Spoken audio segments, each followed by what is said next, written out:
Oke, assalamualaikum warahmatullahi wabarakatuh. Waalaikumsalam warahmatullahi wabarakatuh. Di sini kami akan presentasikan tugas dari Pak Yuli mengenai optimalisasi lahan pertanian terbatas. Nah, jadi perkenalkan, nama saya Aris Mansyah, teman saya Eko Prasetyo, dan saya Yasmir. Miskaris Nabila. Saya Bima Group. Oke, mungkin bisa kita mulai dari yang pertama, mulai dari Ali.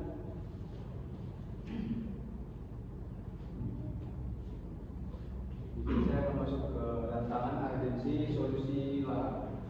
Pertama itu ada ancaman penyusutan lahan sawah tingginya, lagi konversi lahan bawah pertanian menjadi pemukiman dan kawasan industri secara signifikan membatasi ruang gerak petani untuk memproduksi komoditas pangan. Kelemahan monokultur tradisional itu ada tiga. Yang pertama itu ketergantungan pada satu jenis komoditas, maksudnya itu ketergantungan pada satu jenis komoditas. Contohnya itu seorang petani hanya ketergantungan kepada tanaman cabai. Jika tanaman tersebut mengalami penurunan harga atau terkena penyakit dan hama, maka sang petani tidak memiliki tanaman jenis yang lain atau cadangannya. Yang kedua itu adalah perayaan musim tanam membutuhkan jeda waktu yang lama, maksudnya itu setelah panen lahan harus dipersiapkan kembali sebelum ditanami, sehingga ada masalahan tidak menghasilkan.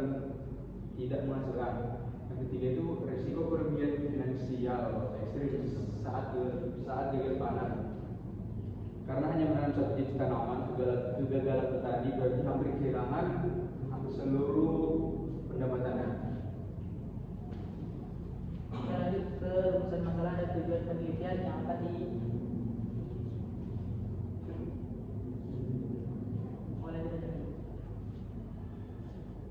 Oke, masuk ke karakteristik komparatif komoditas. Di sini ada dua sampel, di mana di sini ada tanaman jagung dengan tanaman bayam. Untuk parameter yang pertama itu ada tipe fotosintesis. Nah, jadi di tanaman jagung ini itu menggunakan jalur C4, di mana efisiensi tinggi pada radiasi yang tinggi. Jadi jagung ini dirancang untuk menangkap energi matahari secara maksimal di lingkungan yang terbuka atau di jalur C4. Nah, sedangkan di tanaman bayam, bayam ini cukup fleksibel, di mana bisa ditanam di C3 ataupun di C4, di mana dia adaptif terhadap naungan-naungan apapun. Jadi sehingga efisiensi fotosintesisnya tetap terjaga meskipun intensitas cahaya mataharinya sedikit. Di sini ada yang kedua, arsitektur chemistry. Jadi tanaman jagung itu cenderung tinggi, tegak, berstrata atas atau tajuk dominan. Lalu untuk tanaman bayam itu dia cenderung berbeda dengan tanaman jagung, di mana tanaman bayam ini pendek, menyebar, dan berstrata bawah atau tajuknya rendah. Selanjutnya ada sistem perakaran. Jadi di tanaman jagung itu dia akar serabutnya cukup luas, di mana menyerap arah lapisan atas sampai ke tengah. Lalu ada tanaman bayam, dia cenderung serabutnya pendek, di mana menyerap arah di permukaan saja. Untuk siklus hidupnya tanaman jagung itu bisa di 85 sampai 105 hari setelah ditanam, sedangkan tanaman bayam ini dia lebih pendek jangka panennya, di mana berkisar di 20 sampai 30 hari setelah tanam. Oke, lanjut. Di sini ada sinergi tajuk dan akar yang akan dipresentasikan oleh Eko Prasetyo. Baik, di sini sinergi tajuk dan akar, definisi penyerapan dan ruang. Yang pertama adalah interaksi cahaya maksimal. Jagung bertindak sebagai pelindung nursery group di strata tujuh atas, karena bayam dipanen cepat 20 sampai 30 hari. Pemanfaatan cahaya bayam selesai sebelum tujuh jagung saling menutupi. Nah, di sini kita mundur ke praktek kita di dashboard di semester 1 itu kita melakukan Cuma bedanya di sini kangkung kita ubah menjadi bayam. Kangkungnya kan kemarin kangkung, dan sekarang umur kangkung dan bayam itu kemungkinan sama ya, 20 sampai 30 hari. Yang dimana pertumbuhan bayam ini lebih cepat daripada jagung, sehingga tidak ada terjadi persaingan cahaya. Dan yang kedua, pembagian lapisan tanah. Sistem akar serabut dalam pada jagung dan akar dangkal pada bayam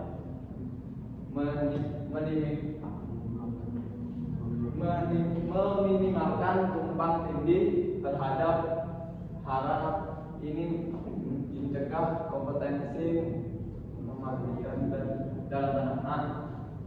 Jadi jagung ini memiliki akar yang lumayan dalam, sedangkan bayam memiliki akar yang dominan di permukaan, sehingga persaingan unsur hara tanah itu jagung dan bayam tidak berebutan, dan bayam mengambil unsur hara permukaan dan jagung ini mengambil unsur hara dalam. Oke, baik. Selanjutnya sistem nutrisi organik terpadu terbagi menjadi 3, yaitu pupuk kandang yang dimana menyediakan hara makro dan mikro esensial lambat urai atau slow resiasi yang konstan dibagi jagung berperan meningkatkan kapasitas tukar katiak atau KTK agar nutrisi tidak tercuci. Lalu yang kedua itu ada kompos daun sawit mengandung selusa yang di lignin tinggi yang bertindak sebagai pembenah fisik tanah atau soil conditioner, meningkatkan porositas dan daya ikat air tanah. Lalu yang ketiga itu ada sinergi pertumbuhan yang dimana kombinasi kedua pupuk secara linear merangsang tinggi tanaman jumlah daun aktif atau klorofil serta meningkatkan bobot basah hasil panen tanaman. Masuk ke analisis finansial dan produktivitas, pendapatan berganda dalam sistem tumpang tinggi jagung dan bayam. Yang dimaksud dengan pendapatan berganda yaitu sistem polikultur atau tumpang sari jagung dan bayam memberikan 2 sumber pendapatan dalam satu lahan yang sama. Hal ini membuat petani tidak hanya bergantung pada satu jenis tanaman sehingga risiko kerugian dapat dikurangi. Yang pertama yaitu pendapatan berasal dari panen bayam yang memiliki umur panen singkat sekitar 20 sampai 30 hari setelah tanam. Yang kedua adalah berasal dari panen jagung yang dipanen sekitar 90 sampai 110 hari setelah tanam. Dengan demikian, selama menunggu jagung siap panen, petani sudah memperoleh pemasukan dari hasil penjualan bayam. Sistem ini membuat penggunaan lahan menjadi lebih produktif dibandingkan monokultur. Nah, keunggulan finansial polikultur itu terbagi menjadi 2, yaitu stabilitas arus kas jangka pendek, yang dimana bayam merupakan tanaman berumur pendek sehingga dapat dipanen lebih cepat dibandingkan jagung. Keuntungan yang diperoleh dari panen bayam dapat digunakan untuk membeli pupuk tambahan, membayar biaya tenaga kerja, biaya penyiraman, biaya pengendalian gulma dan hama, serta kebutuhan operasional lainnya. Dengan demikian, adanya pemasukan lebih awal, petani tidak perlu menunggu panen jagung untuk memperoleh modal kembali sehingga kondisi keuangan menjadi lebih stabil. Yang kedua adalah hasil utama tetap terproteksi. Jagung tetap menjadi komoditas utama dengan nilai ekonomi yang lebih tinggi. Walaupun bayam sudah ditanam terlebih dahulu, jagung tetap melanjutkan pertumbuhannya hingga panen. Jika suatu saat harga salah satu komoditas turun, petani masih memiliki hasil dari komoditas lainnya. Contohnya, jika harga bayam turun, petani masih memperoleh keuntungan dari panen jagung. Dan jika hasil jagung kurang maksimal akibat cuaca, pendapatan dari bayam tetap membantu mengurangi kerugian.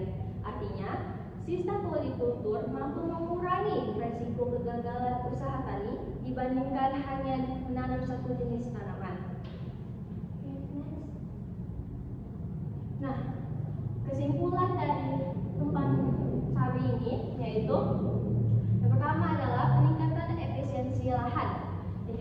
sistem tumpang sari mampu meningkatkan produktivitas lahan karena kedua tanaman tumbuh secara bersamaan pada area yang sama.